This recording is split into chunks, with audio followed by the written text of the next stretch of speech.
Hey folks, here OS Reviews. So it seems like low-cost hi-fi MP3 players have become increasingly popular, and today we're taking a look at another variant. So you're watching our video first look and a quick review of the Bassplay S5. This is a hi-fi digital MP3, MP4 player that retails for around 35 bucks, and it features 16 gigs of built-in storage. It offers lossless audio, which is going to be great if you want to play back high-quality MP3 WMA digital sound files, and it also plays back video. It acts as a simple text reader, and there's some basic utility functions on it as well. Packaging seems fairly clean, but most of the characters are in Chinese. On the bottom here, you can see that we have just the S5 and the capacity information. And then on the back, you have some basic info and specs, but again, they're mainly in Chinese. It weighs 45 grams, has a 600 milliamp hour capacity battery, which should be fully recharged in under an hour using micro USB, and it will last you for about 10 hours of audio playback before you need to recharge it again, so pretty decent battery performance. So inside the box, we have access to the MP4 player itself, and underneath we have a compartment for the accessories, including a soft shell carrying case, and there's also the aforementioned micro USB cable for charging and syncing information with a computer, Mac, or PC. It's simply plug and play, and you can even use it as a flash drive if you just want to load some files onto it.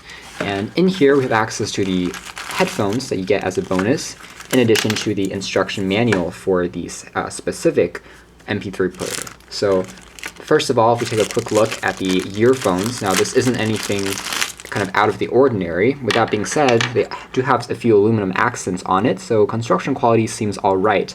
However, you can see that the ear tips themselves are made entirely out of plastic, almost like the older Apple earphones that came with previous iPhones. But it works, and you can always use your own standard headsets if you want better audio quality. So in addition to this soft case, there's also a silicone jacket for the MP4 player, which is pretty nice, and you can see it covers up the controls on the front as well for a full-on protection, even for the buttons and keys. Alright, so just taking a look at the design of the S5 next. The body of the MP3 player is constructed predominantly out of aluminum. In fact, it's a one-piece unibody finish around the edges. So as a whole, it remains quite sturdy, and it feels more expensive than the price would suggest. Etched into the metal with access to the Bassplay logo in addition to some basic specs, and on the side there's access to dedicated volume keys which are tactile and responsive. The bottom features access to the micro USB port for charging, a microphone for voice recording, and also a 3.5mm headphone port. The other side features a power key. It also acts as a lock screen key when you want to hold on it and prevent anything from being triggered in your pocket or in your jeans. Nothing else on the top, and the front just features the display, which measures in at roughly 1.5 inches, and there's also the controls for up, down, left, and right, and play, pause, and back. Now these are not touch-sensitive keys, kind of like the iPod. Instead, they're actually physical buttons, so you can mechanically press them down and have a tactile click to them whenever you're tapping on something. Now these keys aren't backlit, so a little bit harder to see under very dark environments, but overall they're very easy to master. The surface of the MP4 player is made out of plastic, but it feels relatively sturdy and well constructed.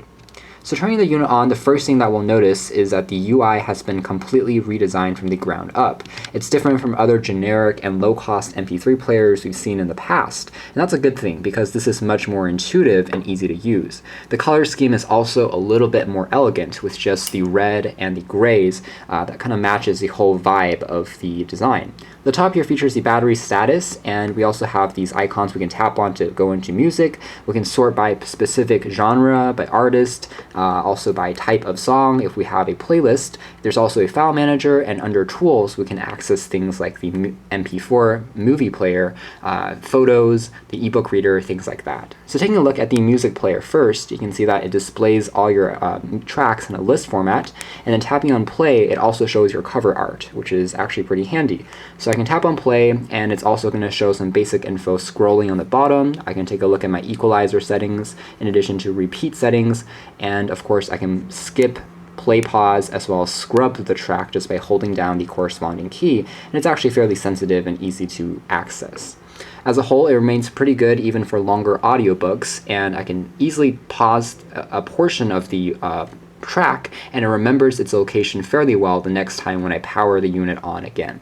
If I tap on the volume keys on the sides, you can see the animation that the music player makes when changing the volume, and it's very cool. It almost looks like this mechanical wheel that's turning. So again, a lot of details have been paid to the design of the UI and the software, which is rare to find on such a low-cost MP4 player. So we like to see that extra detail. So going back now, it does support the ability for you to play back music while you're also, let's say, looking at images or reading an ebook. So there's a bit of multitasking functionality. So next we have the file manager, and you can see it just shows all your images as well as videos in this one list format so that you can more easily navigate through things. And then, of course, under Tools, we have the aforementioned Ebook Reader. It just shows off text, so it's going to be line by line. I wouldn't really consider this a true ebook reader. It's more of a text reader. So if you have some basic information like contact info, an address, or a memo, it's easy to load in here and see it back, but I wouldn't recommend reading longer passages or books. FM radio, what's kind of interesting is that the antenna is actually integrated. So for once, you don't have to plug in headphones to act as the antenna. With that being said, the S5 does not have a built-in speaker, so if you want to listen to sound, you'll probably still be plugged into a speaker or plugged into your own headphones. It does support auto scanning, so I can tap and hold for a few seconds to automatically find a track where the reception is strongest. I can also record parts of the radio in addition to play it back at a future time. Interface is pretty clean, and quality is also pretty decent here in the Bay Area, so no complaints with the FM radio functionality. Next, same thing with the voice recorder. You have a very simple user interface. I can start just by tapping on play. After a few seconds, it will begin recording the sound. Now, this is not a noise-canceling voice recorder, nor is it a dedicated voice recorder that competes with more expensive models, maybe by Sony. So, it works for things like conferences, for lectures, and for meetings, but I wouldn't say it's necessarily, the best choice for music or anything that requires more resolution and maybe noise cancellation. So it works, but it's an extra feature on here, not the main selling point. So let's go back. And finally, under Setup, this is actually where you find, let's say, video. If I tap on a sample track here, you can see that the display here is actually a traditional TFT LCD screen.